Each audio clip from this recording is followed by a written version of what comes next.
Alors Paris, il est 8h32. Elle est là pour les lève-tôt, juste avant 7h pour l'édito des éditos. Et puis elle est là cette saison encore pour sa revue de presse, évidemment, à 8h30 sur Europe 1. C'est Natacha Polony. Bonjour Natacha. Bonjour Thomas, bonjour Julie et bonjour à tous. Alors ce matin, une de vos journaux, c'est le début des grandes manœuvres.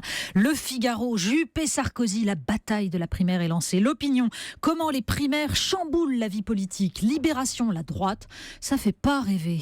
Et puis, la rentrée approche, alors on communique. Aujourd'hui en France, Éducation nationale, la ministre défend son bilan.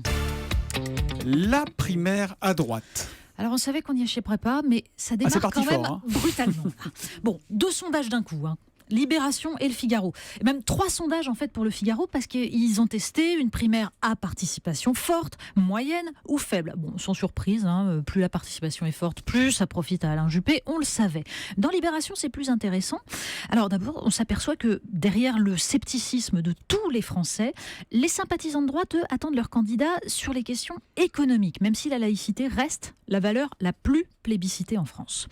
Alors, est-ce la raison pour laquelle le réveil de François Fillon bouscule le paysage, puisque dans le Monde, il évoque à la fois sa volonté d'inculper des candidats au départ en Syrie pour intelligence avec l'ennemi et la nécessité de se concentrer avant tout sur les questions économiques. Mais en fait, non. Ce qui intéresse la presse, ce sont ces attaques au vitriol contre Nicolas Sarkozy.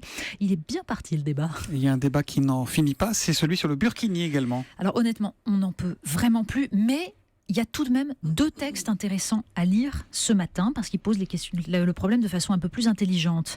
Autour du rôle du Conseil d'État, par exemple, c'est dans Le Monde une tribune d'un professeur de droit, Serge Sur, qui s'interroge sur sa neutralité au Conseil d'État. Il rappelle que l'un des 3 juges chargés de statuer avait signé un rapport en 2013 dans lequel il rejetait la notion d'intégration, remplacée par une société inclusive. Il dénonçait la célébration du passé révolu d'une France chevrotante et confite dans des traditions imaginaire.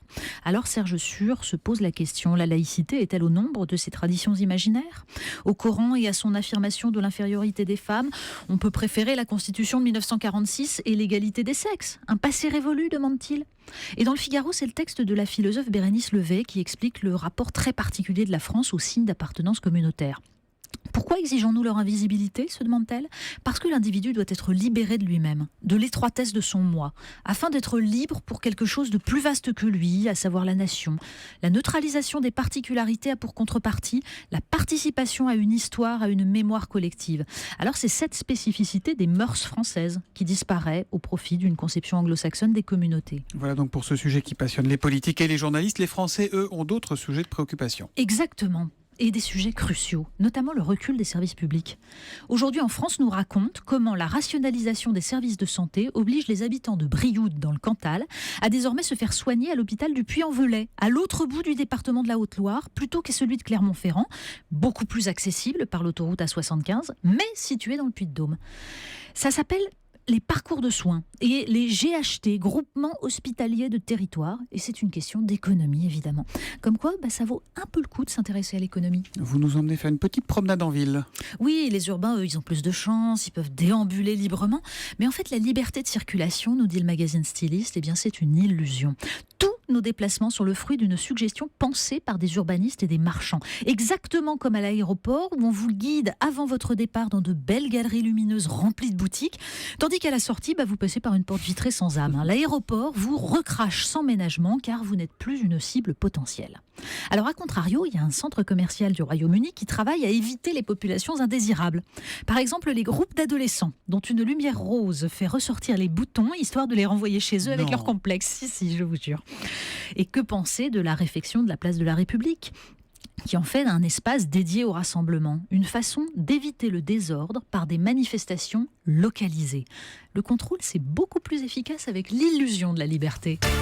On termine toujours dans Styliste. Mais oui, qui nous raconte le drame de James et Teresa Arnold, habitants de Wichita dans le Kansas. Tous les agents recherchant un enfant fugueur, une personne disparue, des preuves d'une fraude informatique défilent chez eux.